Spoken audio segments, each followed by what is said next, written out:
fisaoran'Andriamanitra lehibe satria miomba sy nitahantsika tokoa izy ka nahatantarantsika amin'izao fotoan'androany zao. Na dia tao ary fikasana natao ary amin'ny faniriana dia tia tanteraka zany raha fotoana herin'Andriamanitra ka rariny loatra raha izy no isaorana.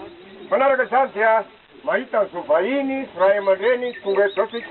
Tifaliana lehibe ho antsika rehetrarehetra angamba miara-mitehaka aloha mamerina ny tehaka.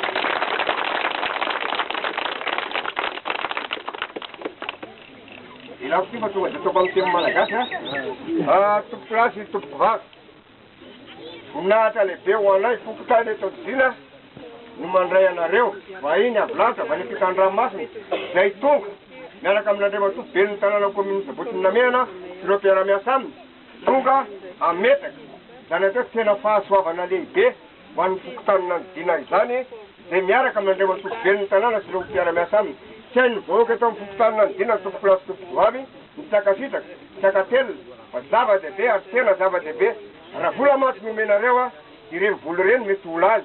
Raha lamba koa no atolotrareo izy ireny mety ho rovo.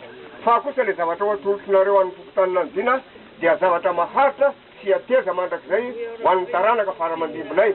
Ka hoy zahay tompoko lahy sy tompoko vavy hoe akasitrahana indrindra tompoko lahy, akasitrahana indrindra tompoko vavy ao anatin'izany be ny tanàna sy ireo mpiara-miasa aminy mankasitraka tompoko lahy, mankatelina tompoko vavy.